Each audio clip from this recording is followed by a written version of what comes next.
When you have a more toilet, then there are many other issues also emerge, and that was not understood in the past. People normally think, even myself, that the infrastructure is the key in sanitation system improvement, right?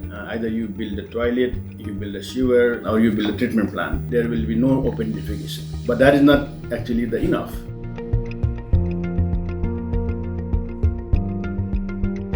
Sanitation is always a huge challenge for developing countries. Particularly in South Asia, there are some unique institutional and cultural challenges that we have to be aware of. To make that happen, we focus on building the capacity of the poor and marginalized people and their communities. One of the powerful ways FANSA engages is through peer learning and exchanges. We bring people from different areas together. They share their stories, their strategies, and local solutions, and they go home with ideas, energy, and motivation to act. We also help community leaders raise their voices at national and international events because policies often change when lived experiences are brought into the spotlight. When local governments leaders come together from Bangladesh to Nepal, from India to Indonesia, they don't just exchange policy ideas. They actually build trust. They share what works in real lives. They discuss about tools, innovations, and lessons and experiences that help cities serve their communities better.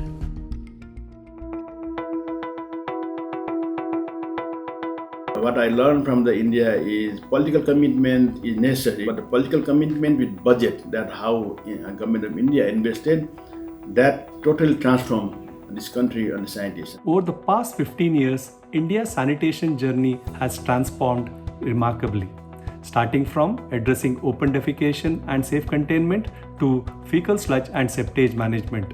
The country progressed to a citywide inclusive sanitation approach, is now embracing transformative technologies to ensure sustainability, equity, and climate resilience. In 2014, a major policy was announced to make sure that each and every household in the country had access to toilets. The problem, however, now was looking beyond the toilets, because the treatment of the waste that was created by the access to toilets was not really paid enough attention to. Most of the toilets actually were not connected to sewer in the country. They were essentially on-site sanitation systems of different varieties. And this meant that there is a need to make sure that these toilets are emptied, the waste collected and properly treated. And this is something that really needed attention, and a group of partners who were working with Gates Foundation came together to form what we refer to as FSSM Alliance. Alliance have actually really created a lot of shift over the last 10-12 years. There's been openness in how we think about both the technology and the way systems are designed for sanitation infrastructure. That's the biggest shift, I would say, that these sector partners have brought in. How collaborative action has been fostered through platforms like NFSSM Alliance, and that has kind of strengthened and enabled India's sanitation journey. I think there's been a very strong trust-based network that created a sort of a peer engagement that allowed like-minded as well as different organizations with different thematic expertise and areas to kind of work with each other, identify where they can kind of collaborate with each other and leverage each other's strengths. The Center for Water and Sanitation has benefited great deal from the grants of Gates Foundation. It was back in the 2016 when the Swachh Bharat mission had started and CWAS became the technical support unit for Maharashtra. We worked in the two cities of Vai and Sinnar, where innovative waste treatment technologies were implemented. Lessons from these two towns fed into a state level policies and then implemented across all the 400 cities of the state of Maharashtra. The Gates Foundation has supported urban management center in their journey to make sanitation work safe and dignified. The Urban Management Center has been able to innovate processes and work with the government and making lives of sanitation workers much better. The Alliance has been able to bring together organizations which have been working in the sanitation space and together been able to influence what is right for the sector. This is now being scaled up to the region, Bangladesh, Nepal, Sri Lanka. It's a very, very, very important milestone if our learnings from India can be shared in the global south. Imagine a set of off-grid, on-site systems which are either in our houses or at the end of our buildings, and then they treat your waste on site and give you back resources on what these technologies could look like, especially for settings in LMICs and low income, low resources where people don't even have water. And innovation that's happening in India can be leveraged both for the country to bring costs down, to make sure these technologies are robust and work, and a lot of it can just actually be done by Indian private sector for the world outside as well.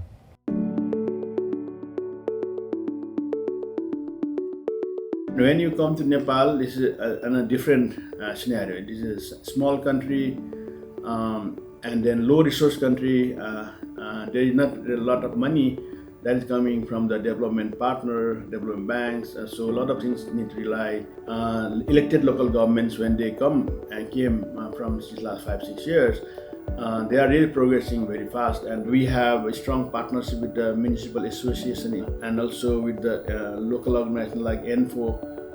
They are the one who actually anchoring the work, and they are advocating for the Citywide in Nepal. One of the big achievements right so far happened in Nepal is that Nepal became the first country to approve the waste regulation at the national level. Nepal's sanitation story is really about a big shift. In the beginning, it is just making the toilet.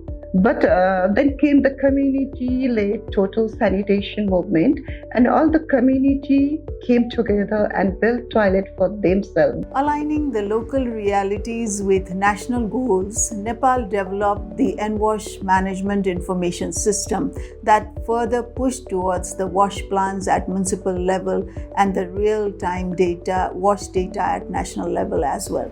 Recently, the Prime Minister's initiative on wash committed a 20-year sector development plan to ensure continuity and coherence across sectors, as well as the flagship program like One House, One Tap, and the National Sanitation Program targeting 100 municipalities aiming for delivery of inclusive sanitation services. Sustainable financing mechanism, including domestic and international resource mobilizations, are also being pursued to support long-term goals. The Citywide Inclusive Sanitation Alliance Nepal, CVSAN, and the Gates Foundation have played a pivotal role in fostering collaborative action to transform Nepal's urban sanitation landscape. Think of Nepal as sanitation journey like a fire.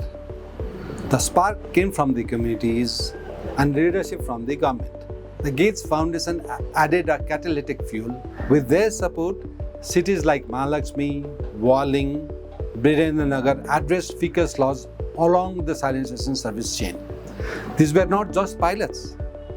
They were proof that safe urban sanitation beyond sewers is possible. Evidence from the ground inspired the government to embed municipality-wide inclusive sanitation in WASH 2023 policy. Through platforms like CVSAN, instead of working in silos, everyone started growing in the same direction together.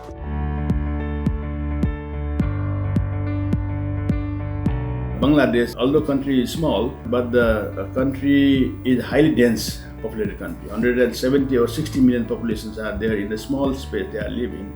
Means the way of dealing in Bangladesh is different. A lot of civil society, NGO, INGO, etc. are very strong there, and their engagement was critical.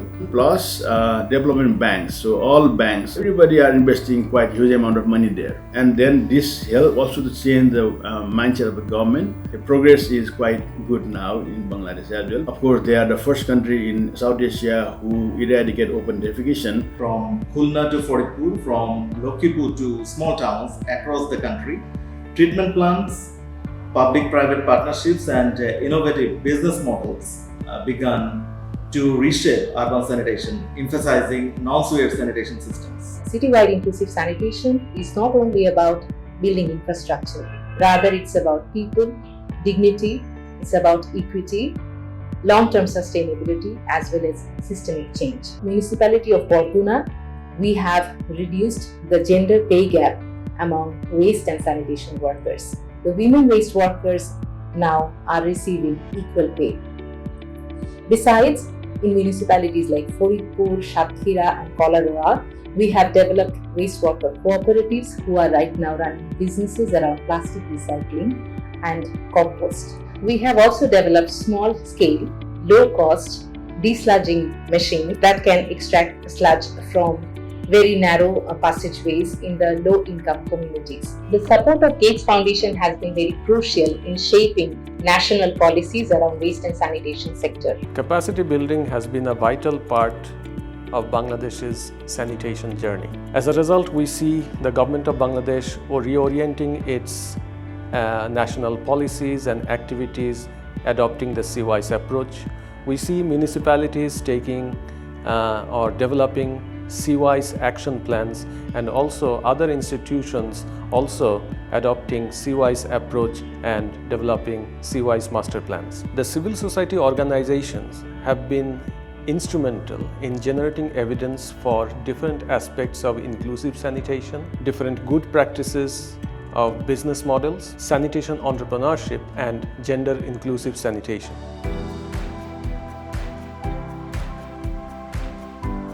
Since the ecosystem, the way how we have established, that ecosystem will be activated, and that will continue, and this work, whatever we are doing, will continue. The next level of development is decentralization of GSGS to even further improve the quality of sharing of the knowledge and institutionalizing this knowledge further in different regions. So our first task now this year and in coming years is to refresh our programs to make them more locally and regionally relevant and to include all key learnings on sanitation that happened in last years. The next is also to open GSGS to non-academic institutions who are supporting partners to GSGS, so that we can get closer to the sector, to the field, and as a network of partners who delivered a common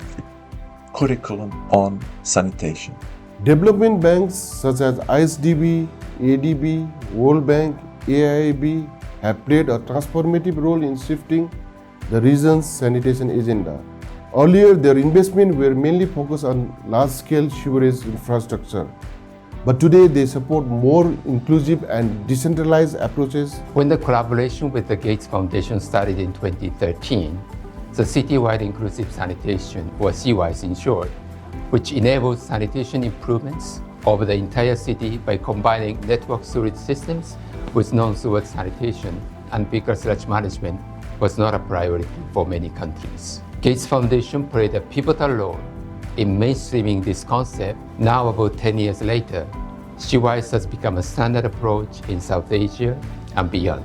CWISE has allowed governments to design and implement cost-effective sanitation solutions that are tailored to a local context. At the Asian Development Bank Institute, we have been proud to partner with the Gates Foundation in delivering capacity building programs that reached over 400 government officials during the past periods of 8 years. These programs have had real-world impact, such as the India's Namami Ganga mission to integrate city-wide inclusive sanitation in Nepal.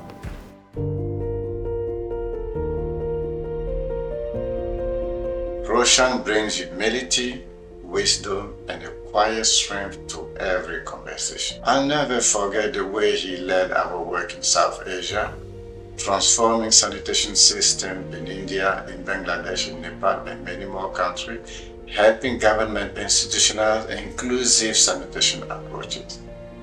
He also led a tremendous effort to build training center, academic, a master program, PhD program as well, and doing it all with grace and patience. The way he's developed certain partnerships with one of the most complex organizations, and he's also been able to, think about what would the sector need beyond Gates Foundation resources, what should be those capacities, and he's helped seed certain organizations and centers for sanitation. So there's been very humongous contribution to the sector, and I think I do feel that vision is something that I hope I have also learned from him.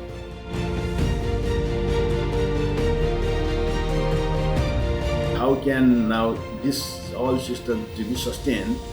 And to do that, we need to have a right standard for everything. To adopt that standard, we need to have strong regulatory body and regulations. So next phase should be now how to implement this policy and standard, what is exists, how to improve that standard and policy. And while it is not there, so there should be strong civil society voice. The way how we have established alliance. Like in India, we have a NFHM alliance. In Nepal, we have a Citywide alliance. We have a FHM alliance in Bangladesh. And there is a civil society organization called Press Action Network, like the FANSA. All the alliance roles should be now very much critical, so that public officials who really work on the ground will be learned, and they will engage in the development of project and implementing project, so that all the learning that will be integrated into the system. There are a lot of things also need to be still to be done, but this 10 years, whatever achieved, this is not really small. It's big things we achieved in this sector.